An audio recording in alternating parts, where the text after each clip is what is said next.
They teach you in the police academy to trust your own eyes, to observe, assess, and control. But when you work the graveyard shift on an empty highway, trapped between the deep woods and the black water, your eyes start to lie to you. The fog plays tricks. The shadows stretch. That's why you learn to trust the machines. The cameras don't hallucinate.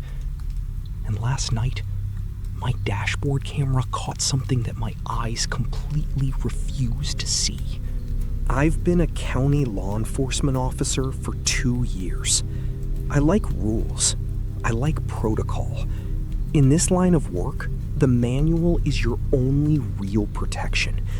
If you follow the steps, if you run the plates, if you approach the vehicle at the exact right angle, you eliminate the variables.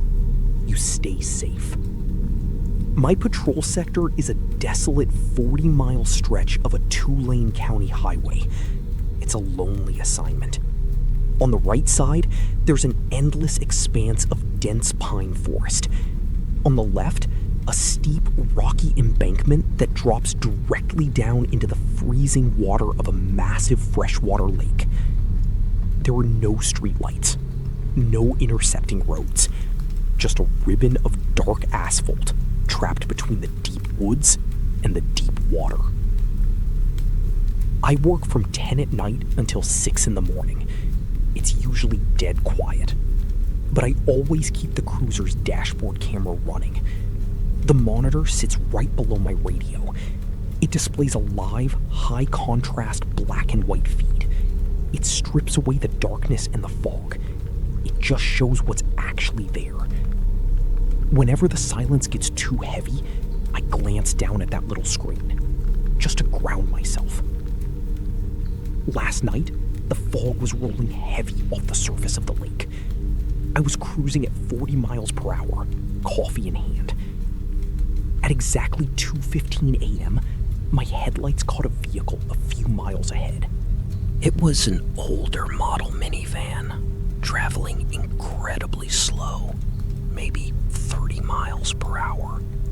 As I closed the distance, I noticed the passenger side taillight was burned out. More importantly, it was swerving. A slow, drifting weave over the yellow line, then back toward the edge of the embankment. Protocol for this is clear. Reasonable suspicion of driver fatigue or intoxication. I had to initiate a traffic stop. I flipped my overhead lights. The red and blue strobes cut through the fog. It took the driver nearly a quarter of a mile to react, but eventually the minivan pulled over onto the narrow gravel shoulder, stopping just a few feet from the drop-off into the lake. I pulled up behind them, offset my cruiser to create a safety corridor, and grabbed my heavy metal flashlight. I stepped out into the freezing air. The only sounds were our idling engines and the rhythmic lapping of the lake water against the rocks below. I walked up to the rear of the van. Following protocol, I pressed my bare palm flat against the trunk lid to leave my fingerprints, just in case something happened to me. The metal wasn't just cold, it was damp, coated in a thin, slimy film, like stagnant river algae. I wiped my hand on my pants, ignoring the smell, and walked up to the driver's window. I tapped the glass. It rolled down manually with a harsh squeak. I shined my light inside. It was a perfectly normal, exhausted family. The mother was driving, heavy bags under her eyes. The father was in the passenger seat, head tilted back, snoring softly. In the back, 2 kids, maybe 8 or 9, fast asleep against the cold glass. "Evening, ma'am," I said, stopping you for a burned-out taillight and failure to maintain your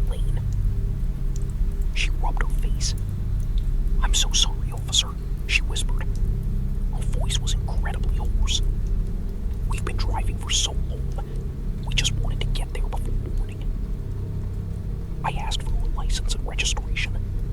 She reached across her sleeping husband and handed me a small stack of papers. When her fingers brushed against mine, my breath hitched. Her skin didn't just feel cold. It felt like touching a block of solid, wet ice. "I'll be right back," I told her, trying to keep my voice steady. I walked back to my cruiser, climbed in, and slammed the heavy door shut. The warm air from the heater felt like a lifeline. I picked up the radio mic. "Dispatch, Unit 4, initiating a traffic stop, requesting a plate check." The older woman on dispatch copied. "Stand by, Unit 4. System is running slow tonight." I put the mic down. The heavy lifting was done. Now I just had to wait, write a warning, and tell the tired mother to pull over and sleep. While I waited, out of pure habit, I glanced down at the dashboard monitor, the black and white camera feed. I stopped breathing. The image on the screen was wrong. Fundamentally, impossibly wrong. The camera was pointed dead ahead. The red and blue strobes were flashing. But the vehicle on the monitor was not the minivan I had just walked away from. The van on the screen was crushed. The roof was caved entirely inward. The metal was twisted, completely covered in thick, dark, hanging layers of aquatic weeds. The tires were rotting, half buried in mud. It looked like a wreck that had been pulled from the bottom of the lake after decades underwater. But that wasn't what made the blood drain from my face. The camera was looking directly through the shattered back window of the wreck, and staring back into the lens were 4 faces. They were bloated, skeletal. The flesh was gray, peeling away from the bone in wet strips. Their eye sockets were empty, dark pits filled with stagnant water. The mother, the father, the 2 children. They were all looking directly at the camera, and they were smiling. It wasn't a natural expression. Their jawbones were unhinged, stretching the waterlogged skin into wide, gaping, impossible grins. Panic slammed into my chest. I tore my eyes away from the screen and looked up through my windshield. Parked 20 feet in front of me was the pristine minivan. The metal was clean. The brake lights glowed red. I could see the kids sleeping peacefully under their blankets. Everything was perfectly normal. I looked back down at the monitor. The rusted, algae-covered wreckage was still there. The corpses were still there. But they had moved. The mother had raised her hand. A skeletal, bloated arm was pressed against the inside of the shattered glass. I couldn't hear it through my cruiser's doors, but on the screen, I saw the bone of her finger hitting the glass. Tap, tap, tap. Suddenly, the roof exploded with static. "Unit 4, the dispatcher's voice cracked. She sounded terrified. Are you sure you read that part correctly?" "Yes," I stammered. "Why?" "The system flagged it. Those plates belong to a family of 4 who went missing on that highway 30 years ago. They think they went off the embankment. They never found the car. They never found the bodies." The radio went dead. I slowly raised my head. The pristine minivan was gone. No engine starting, no tires on gravel. It simply vanished. I hit the switch for my high-powered spotlight and aimed it at the shoulder. There were no tire tracks, just a massive puddle of thick, black water actively bubbling into the dirt. A foul smell flooded my air vents. Dead fish, rotting wood, ancient mud. I dropped the radio. Protocol was dead.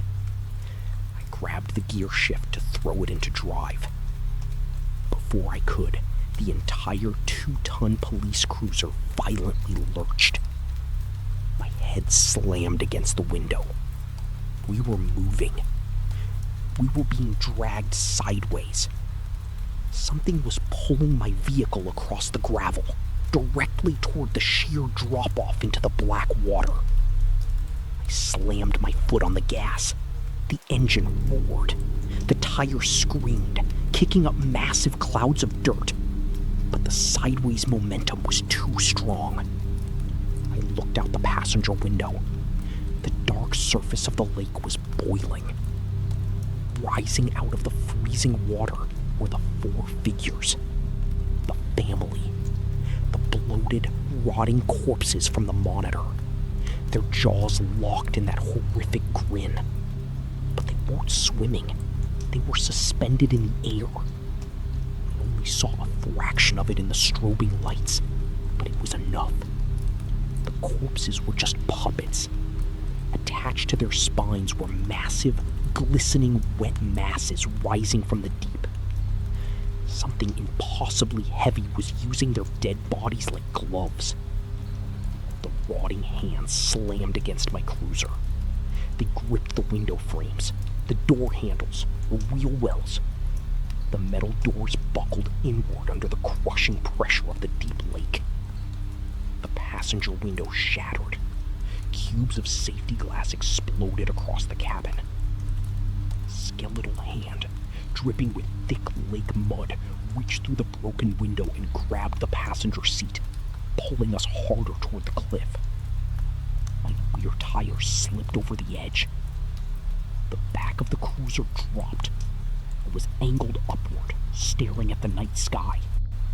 The black water was churning inches below my bumper. I had 1 second before the center of gravity shifted. I locked my elbows, gripped the wheel, and stood on the accelerator. The engine screamed, the front tires beat into the solid asphalt of the highway. Rubble burned, smoke filled the air.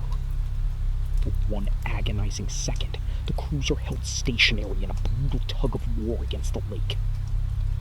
Then, the tires caught. With a wet, sickening tearing sound, the skeletal hands were physically whipped away from their tethers. The cruiser launched forward like a missile, slamming back onto the highway. I looked in the rearview mirror. The rotting bodies dangled limply for a second, before being dragged violently beneath the black surface. Without a splash. I drove at 110 miles per hour. I didn't radio dispatch. I didn't look back. I didn't stop until I found the bright, artificial canopy of this 24-hour gas station. I am parked directly under the lights. I have locked all 4 doors. The heater is on high. I am not going back to the station. I'm leaving the keys in the ignition, and I am walking away from this job.